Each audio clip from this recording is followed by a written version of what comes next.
Morning, everybody. Right, the question of how much you need to have a passive income and retire for the rest of your life is actually a very, very subjective question. Okay, I think the first thing we need to ask ourselves is how much you need to retire. Okay, some people say that they need a full salary just before retirement, so some people spend about $10,000 a month or $20,000 a month. Now, if you work backwards, $20,000 a month, if you can achieve about 5% returns per year, you will need probably about $4 million of liquid assets and investments invested before you can retire, right? Sorry, $20,000 a month works out to about $240K. So that's about 4.8 million. Okay, apologize. So a lot depends on your lifestyle and how soon you start investing and your investing style, right? I will go through some market updates, and after that, I'll go through some products, and I will wrap it up with what exactly you need to do. Okay, right now, the debt level of most of the major economies in the world are rising up, okay? And all these lines, you have Federal Reserve, the dark blue line, okay? And you have ECB, you have Bank of England, okay, green line, Bank of Japan, Swiss National Bank, okay? All these OECD countries' debts are rising. Now, there are 4 ways that they can pay you back. Obviously, if somebody borrows more and more money, there are many options, okay? First option is not to pay you at all, to default. Right? Would they ever do that? I mean, if you look through the history, there are a lot of countries that defaulted. Okay, Argentina, Russia, okay? They went through very, very painful processes. Okay, because once you default, you cannot borrow money again for quite some time until you pay back that minimum agreed amount with your creditors. Okay, so during that period, you have a very, very deep recession. A lot of people lose their jobs. There could be some instability. So I don't think any of the countries have the political will to actually opt for that option to grow. Okay? If you are paying an interest rate of 2 to 3% per year, chances are you need to grow at least 3 and above for your GDP growth in order for you to pay back. Now, if you have countries like Spain, Italy, Greece, they are paying 7%, and they are having a recession, minus 5% growth. It is very, very unlikely that you can grow your way out. And in any case, to achieve 3 to 4% growth, I don't think any of the European countries are achieving that, right? You need a lot of reform. Labor reforms, taxes need to come down so that people work a lot harder and longer, retire a lot later. That's not happening. So save. Do you see the country saving a lot? We are hearing about fiscal cliff in the US next year. Okay, we are talking about austerity measures in Europe, and every time Angela Merkel goes to inspect the reforms that are being done in Greece, I think they come back very, very disappointed. Okay, the 4th way, is most practical way, is to inflate your way. What's that way? It's something that unfortunately, you and I can't do it. It's actually printing money. So if I don't want to pay you back, I can print and devalue my currency as much as possible until probably, just to give you an example, before my auntie went in the 70s to UK to study, I think the pound was at one stage about at least 4 to 1 against Sing. Today is 2 to 1, right? So you can see how much the currency has devalued. So when I started work, I think the US dollar against Sing was somewhere around 1.8 to 2. Okay, today is 1.25. So there is a very good way for them to inflate their way out, to devalue their currency. Hey, and I pay you back about 30% less, 40% less of the debt. Now, in terms of GDP data, look at US, okay, mortgage refinancing application, the only sector in US that's picking up is the real estate sector, okay? Now, if you look at Europe, the PMI data is still south is still contracting. Okay, Purchasing Managers Index, right? And it has to be above 50 to above 0 to be growing again. Now in Asia, consumer confidence is all heading south. China, fixed asset investment growth is at the bottom. Okay, construction and installation growth at the bottom. Okay, confidence is very weak in Asia right now, in fact, across the world, right? Now, in the US, okay, the data, however, is strong enough for you to keep to keep the Fed on hold for now. Now, the top line here is the inflation expectations. It is roughly about, if I'm not wrong, between 2 to 2.5%. Okay, but the jobless claims are falling. Okay, there is a lot of expectations of QE3. Okay, with QE3, you're going to have interest rates a lot lower. So the world is waiting. Okay, Fed is ready to ease if the economy remains weak. Okay, that is Ben Bernanke's statement that's been made. Economic data buys the Federal Reserve some time. Okay, I do not think QE3 could be coming very, very soon. In fact, okay, risk of policy easing will increase as we approach fiscal cliff. So our bank expects QE3 to perhaps occur later than sooner. Right, LTRO, okay, there's a nickname for it. It's actually lots of trouble rolled over, okay. LTRO is the most important policy action, but look at the Spanish and the Italian debt 10-year yields. They are hovering between 7 to 5%, right? So the underlying issues are still not addressed in Europe. So it is a very difficult situation whereby in order for Germany to say, okay, we will have a joint account, okay, with the rest of the 17 nations, it is like a marriage. So if you have a husband that is very wealthy, which is Germany, and then you have 16, 17 neighbors, or your wife is poor, you obviously, before you want to have a joint account, you need to look at the account first, right? And you have to have a say on what your partner spends on, right? So if you cannot have a say, you don't want to have a joint account. That's a tough thing, okay? So right now, we have the other thing is the volatility index, which is the blue line, okay?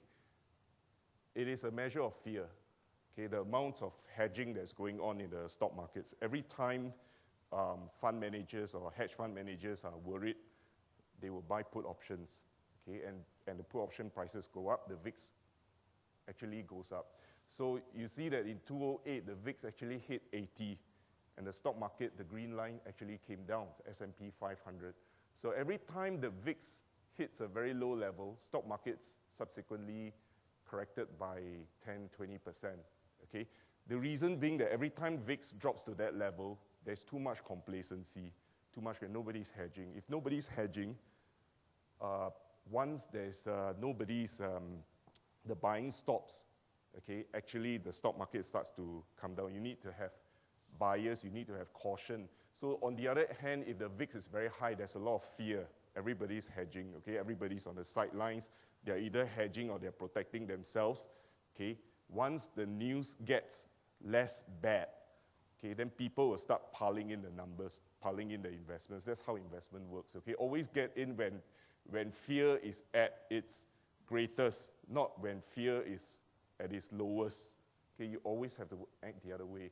So bonds, okay, this is a popular topic which I have to stress on because this topic is about your income, right?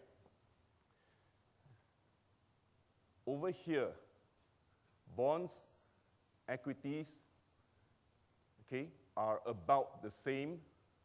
Volatility in terms of standard deviation. Now this is, the green colored line is equity. Annualized returns. Now if you throw in a 60% equity, 40% bonds portfolio, the returns have almost been the same, okay, for the last 2 years. Bonds have not been performing badly. In fact, they have performed quite well. In fact, better than stock markets, surprisingly, in the last 2 years. Okay? 50% equities, 40% bonds, 10% gold. Okay, the returns are almost the same. So what is now look at the volatility. 100% equity portfolio, your volatility is about 15%. Okay, you're talking about sometimes you're up 15, down 15, about that, okay? The blue colored line, if you throw in an equity and bond portfolio, 60-40, the volatility is almost halved, okay? And if you throw in gold, 10% gold in it, your volatility falls further. Now, volatility is very, very important. Again, we talk about passive income, retirement, okay? Why is volatility very important? Because if you have a 100% equity portfolio, okay, you take such a huge risk and huge volatility. What happens if you need money one day for medical expenses, for major, touch wood, major surgery, or you have a major cash outlay to repair, refurbish your house, to buy a new home?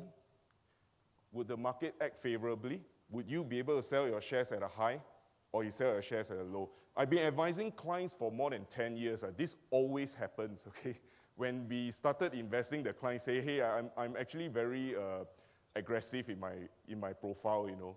But when the stock markets are very low and they tell me, hey, I need to liquidate my funds and my investments to buy a house or to have a renovation of my house, and I need to spend about $200,000. And I have to liquidate the funds at a low. Very, very often that happens. So you need to have a diversification. You need to try to do everything, okay? Not just equities, right? So next thing, to look at credit spreads, okay? Credit spreads are difference between borrowing from the investment grade, triple A's, and borrowing from the high yields. Okay, high yields are double B's and worse. Now, if you look at this, okay, the green line and the blue line is the US high yields option adjusted spreads. Now, whenever the lines are very, very high, the graph is very high, the fear is very, very high, okay, and it's a direct mirror image of the stock market. I'll give you an example what we mean by that, okay.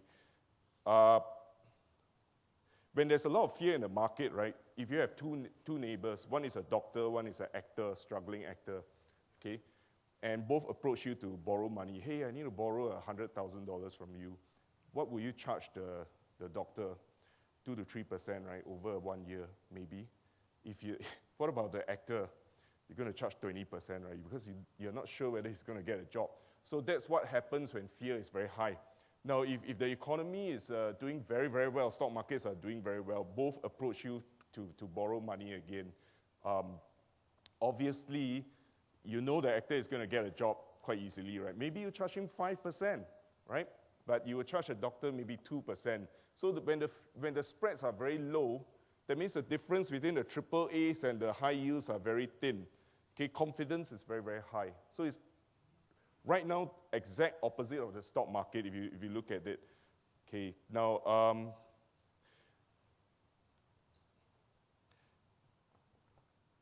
right now the spreads. Okay, generally the best time to invest in high yield bonds are when the spreads are highest. When the spreads are highest. I give you some examples. My clients have been buying bonds for quite some time. Do you know that some of the bonds behave almost like stocks? Just give you an example, it would be like things like Prudential, Perpetuals, 6.5% yield. It could trade around 80 or 70. And just last year, when the market had a big, big correction, it was trading about 85, 87. And today, what's the price of the Perpetual? It's trading at 99. That is a fantastic return, okay? So the spreads, the wider the spreads, once the spreads are tightening, you should be going in to buy some of the investments, okay, depending on your risk profile. Now, the spreads are now much tighter. That means the upside is a lot less right now. Okay, so if you expect the spreads to tighten a lot more so that you get a lot of capital gains, it is very unlikely. So right now what you're getting if you're investing in high yields is you're merely getting the yields, okay, the coupons.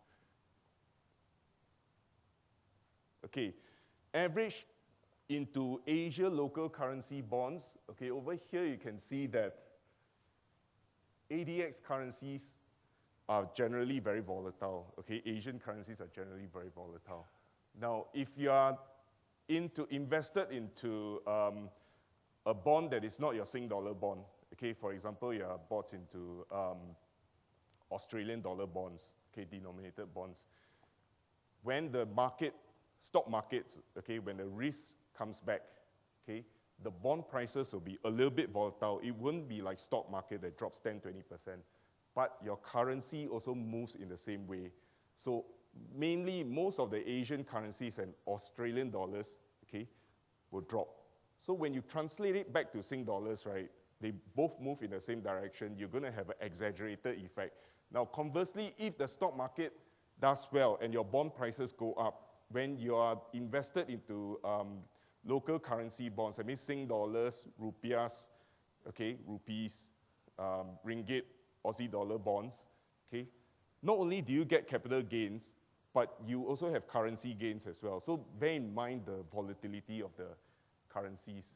Now, I'll go through, it's not just bonds that are giving you dividends, okay? There are a lot of, right now, a lot of dividend yields yielding stocks are actually giving higher than US bond yields, okay?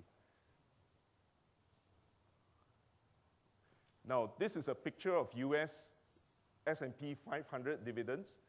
It's rising at a much faster rate than your CPI, okay? So there are two options that we talk about, okay? Bonds that give you dividends, coupons, as well as stocks that are paying high dividends, right? And if you look at the stock markets, okay, a lot of them are trading at very low to 10 times PE. Okay, trailing price to book is near the end of the lower range of the historical range. And if you look carefully at a lot of the dividend yields, the dividend yield for Singapore stock market is about 3%, and that's higher than a lot of bonds that are given, okay, the yields that are given for bonds. So let's talk about the first investment recommendation that we talked, that I'm going to share with you. Okay, first tip, bridge. Now, this is diversification across Asian markets. It's 50% into equities, 50% into bonds. Okay, capital growth, potential irregular dividend payout. This one pays you dividend for about twice a year. It's about 3.5% to 4% dividend yield. Now, equity fund is a top pick for yield and quality. Okay, the other half of the fund is one of the top fund managers, okay, for the equity portion. Now, a lot of stocks that they pick are dividend yielding ones like REITs and banks. Now, if you look at the performance,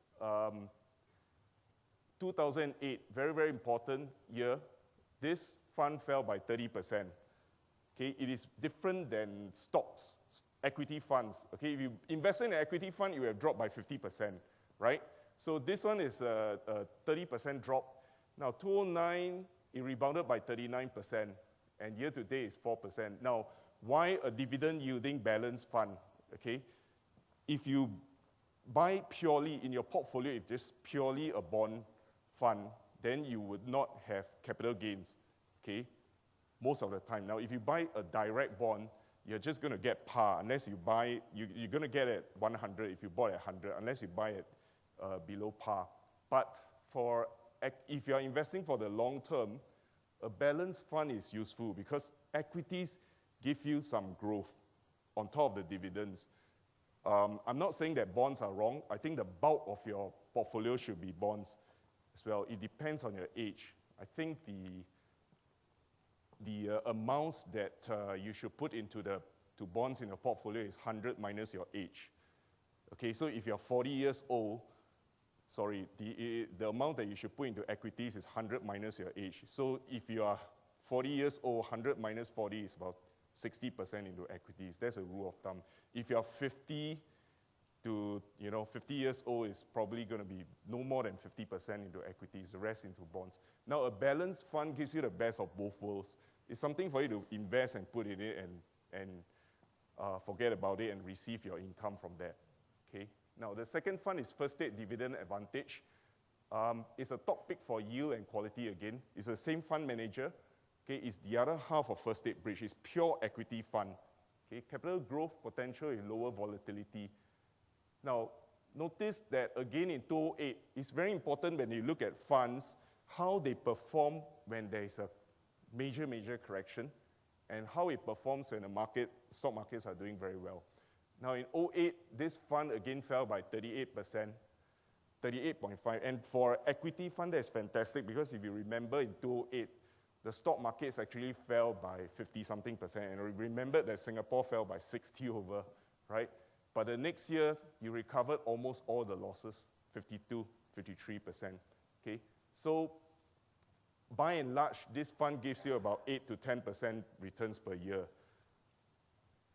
Now, then we go to something safer, Templeton Total Return. I think a lot of you may have bought this. It is a very useful fund because it goes into 3 types of returns. This fund has a very long track record. Okay, I think it started back in the 90s, and it goes into currency gains as well. That means if the fund manager likes the bonds of a certain country, you'll buy a lot of it. Okay. Recently, I think the exposure is a lot into the Korean bonds, okay, and Australian dollar bonds. Now, on the curve, it buys a lot of the bonds into very short maturities at this time. The duration is very, very short. It is very important to buy short maturities at this level. You know why? Because the interest rates is at record low, right? So if interest rates were to go up, and prices will definitely drop. But if you keep your duration of your bond very, very short, okay, the prices will drop less, a lot less. Now, if you keep a 20-year bond and 10-year bond, recently there was a HDB bond that was 1-point-something%, and it's 10, 15, 20 years. The price sensitivity will be very high, okay? So they have kept the maturities very, very short, okay? Credits, they will buy anything along double Bs, triple Bs, single As, double As, whatever that is good in value, right? So average duration of this bond fund is 2.7 years. That means the sensitivity to interest rates is preparing for interest rates to rise someday, okay? Sensitivity is very low, okay? Yield to maturity, 4.1 years. Weighted average yield to maturity, 6.7%. Now, this fund pays you a dividend of about 3 to 4% that is payable every month. So again, this fund, is it able to pay you 3 to 4% per year? Yes. You have to think about certain funds that pay you 6, 7% yield. You have to look at the underlying yield to maturity of the holdings. Is it above what they are paying you? If it is below, chances are they have to sell the equities or bonds to pay you. Now, if this is 6.7%, there is a lot of buffer. Okay, there is a lot of buffer to pay you the dividends. And this is very useful for retirees and liability matching, because if you have a mortgage on your house or when you're invested into this fund, it can pay off and it can match your liabilities every month. Okay, this is the performance of the fund. Okay, year to date, up 9.4%, Sing dollar hedge. Okay, another advice for you when you're investing into bond funds especially, try to keep your currency hedged. Okay, Sing dollar hedged. Do not go for non-hedged version because the Asian currencies are strengthening and Sing dollar tends to strengthen. The difference between the Sing dollar unhedged and the hedged version is quite a bit because of the weakening of the US dollars. Now, most bond funds, the exposure is into US dollars. So if you do not hedge the version, the fund that you invest in, chances are you're going to have currency losses. So this is the hedged version. The performance year to date has been up 9.4 since launch, 9.2, 4% dividend yield. Now, this is also another popular fund, the American Income Portfolio. Now, it has a barbell approach. The barbell approach means that at least half the fund is invested into triple A's, investment grade. Okay? The other half of it is non-investment grade. Now, why have this strategy, okay? Investment grade bonds, okay, like treasury bonds, US treasury bonds, they keep the duration very long, 10, 20 years. So what happens if there's a QE3? Okay, if the Federal Reserve announced QE3, the yield curve will tighten, will flatten, okay? They will buy along the 10 years, okay? Interest rate goes down, the US Treasury bills go up in price. So that's why they are doing that. The other half is into high yields. Why do that? High yields give you about 4 to 5% yield, so it's able to pay you that dividends. Again, this fund pays you monthly dividend, 4.5%, right? And stable performance, only 3 negative years in the track record since 1993, the worst year being 11.3. Okay, on average, it's giving you about 6 to 7%, and it's very, very stable as well. Now, okay, next, AllianceBernstein Global High Yield. Okay, this is from the same fund manager as the AllianceBernstein American Income Portfolio, but it's investing totally into high yield. High yields means double B, single B and all that, okay? Now the returns of this fund is a lot more volatile. Always, again, notice the worst year, 2008, is down 32%, okay? But the next year is up 60, it's almost like equity returns. Okay, year to date is up 6.7% returns. Now, what does it invest in? 60% is into high yields, okay? So you can see that the bulk of the credit invested is double Bs, single Bs. And a lot of it is in US, 62%. Now, this fund, a lot of the clients that look at it and they'll say, wow, isn't this a very risky fund, you know? And I spoke to the fund manager, yes, every recession there'll be some defaults, but they actually bought more than 800 bonds. So when an issue, 1 or 2 issue defaults, right, usually the impact on the bond fund is very minimal. So it's same as a bond ETF, you achieve diversification by investing in a bond fund, right? And again, back to the performance, on average, it's giving you 7% returns, okay? 6.5% dividends. Now again, the underlying bonds, yield to maturity is 8%. They are paying you 6.5%, so they are not, usually they do not sell from the bonds to pay you the dividends. Now, and lastly, you can invest in properties as well, okay? Giving you 2 to 3% rental yields. Now, what we can do, okay, if you're investing for income, obviously, Sing dollar bonds can provide yields of between 3 to 4% for tenors from 3 to 10 years, okay? The spreads are very, very tight. This is my final slide. I just shared with you several issues that came out recently. I mean, there was an NTUC bond that came out when the IPO was whispered out, it was 4% yield, but the demand was incredible. I think the books, the interest gathered was about 6 billion Sing, you know. So, of course, in the end, the issue, the yields dropped to about 3.6%, okay, thereabout. So I can tell you there's a lot of liquidity out there, okay. 2 years ago, 4 to 5% was normal. Now, 3.5%, 4% is good. Maybe 6 months later, 3% is fantastic, and then 1 year later, 2.5% is fantastic. So I can tell you that it is very, very crowded trade in the bond in the space, okay. Aussie dollar bonds, I am explaining that to you because some of you have interest. You have kids in Australia, you are building a house there, you are migrating there. Okay, they tend to pay a lot higher yield for the same credit quality. Okay, that's because the nature of the interest rate is always about 2 to 3% higher than us. In fact, sometimes 4%. So the good thing about Australian bond market is that they have floating rate notes. Floating rate notes means that the interest rate of the bonds are adjusted according to the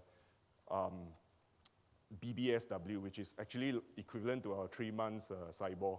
Okay, whenever the interest rate goes up, the floating rate notes go up, and they give you pretty good yields, okay, especially for banks. Okay, when you are buying bonds, and if you are buying bonds directly, increasingly I'm seeing Singaporeans approaching me to look for bonds directly. It's $250,000 a pop. most of the time, or $100,000. Now, bear in mind that when you're buying bonds, the currency exposure is very, very important. A lot of them made money in US dollar bonds. Okay, some of them can give you 5 to 6%. But do note that oftentimes the currency depreciation will wipe out a lot of your returns. Okay, and unless you are investing into Aussie dollar, which is quite stable against Sing. Okay, now euro, pound, we are not very bullish on these two currencies. In fact, three currencies because they are printing money. So our house view for US dollar is 1.18 against Sing. Now, Singapore dollar perpetuals. This is a very popular investment again. Recently, we saw Genting perpetuals 5.125 out in the market. Everybody's rushing. You can go to your ATM and then sell it through your brokers. Okay. You can still get 4 to 5.5%, but do note that perpetuals have no get obligated maturity date. There is a call date. Okay, there is a call date. It is not in your option whether you want to redeem it at that time. Okay, it is an issuer's option. Now, always look for cumulative feature. Cumulative features are very important for perpetuals because there are certain circumstances that issuers do not need to pay you back any dividends, and it is not a default because it is not a bond. It is, after all, a preference share. But a cumulative feature is useful because if they miss the payment, they have to make good whatever payments that they have missed next time. Okay, so cumulative are very, very precious. It's very useful, especially when you're unsure about the credit of the issuer. Okay. In the bank, we do allow you to invest. If you invest with us, you're allowed to pledge your investments and get a LTV. That means we give you a pledge, draw an overdraft against your investment. You call it portfolio financing. Okay. The interest rates, because it's secured overdraft, it tends to be quite low. The interest rate is ranging between 1.5% to 2%. And if you're waiting to get paid while waiting to buy properties, keep your investments very safe. Okay, I have clients that over the last 3 years have been investing with us and getting paid and getting into bond funds. That's fine. Okay, especially if you're getting into American income portfolio, you're getting paid 4.5%. Every year, and then it's higher than fixed deposit rate. Now, if you want to redeem, there is a chance that some bond funds will be underwater, slight losses. Okay, the longer you keep, the chances are that you collect a lot of coupons. You don't worry so much about the price. But do not be investing too much into equities if you ever need to redeem your investments to buy something like that, because they are so highly correlated. When real estate is right at the bottom is where stocks are right at the bottom as well. So keep your investments safe. It depends on your objective. First thing, when you approach your advisors, tell them what your objectives are. Is it to invest for diversification? Okay, if you're just investing for diversification and getting a yield, it's okay. But if you're saying that you're waiting, getting paid, then it's different. Okay, go safe. Right, and I think I'll leave the rest of the questions to the panel, okay? Yeah, thank you very much.